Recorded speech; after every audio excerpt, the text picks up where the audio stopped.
لیدونکو بیا هم موږ سره هماغه ګلالي ماشومان دي چې دا وارې موږ ته د وطن په اړه کوم ترانه چمتو کړې ده چې دوی به موږ ته په ګډه سره اوري. نو نظری څنګه یې خوښه ده چې پیل کړي؟ مهربانی این دفعه دیگه ترانه وطن است. بسم الله الرحمن الرحیم. خطه‌ام افغانستان است، خاک آن از من سراسر. ما همه افغان و افغان، سر به سر با هم برابر. سبز بادا سبز بادا نام تو بر جسم و جانم.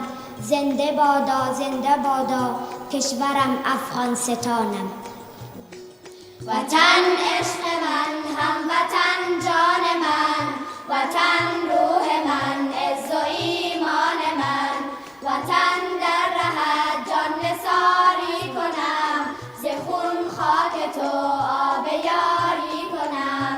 چه ارزش بود در رهت جان دهم، به خاکت ز خون لاله کاری کنم، به خاکت ز خون لاله کاری کنم. زنم بوسه بر بیرق و خاک تو، به نازم به شیران بی باک تو.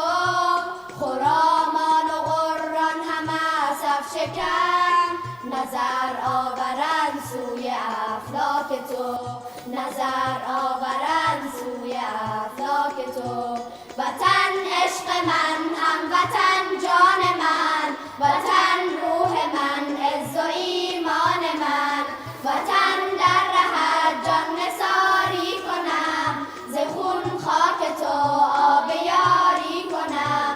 چه ارزش بود در رهت جان دهم، به خاکت ز خون لاله کاری کنم، به خاکت ز خون لاله کاری کنم. سپهدار من چون خدا یار تو، دعای شهیدان مددگار تو. به میدان هراسان شده دشمنم، بنازم به گرمی بازار تو، بنازم به گرمی بازار تو.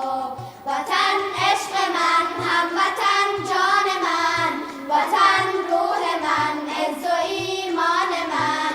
وطن در رهت جان نثاری کنم، ز خون خاک تو آب یاری کنم. چه ارزش بود در رهت جان دهم، به خاکت ز خون لاله کاری کنم، به خاکت ز خون لاله کاری کنم. وطن در رهت جان نثاری کنم، ز خون خاک تو آب یاری کنم.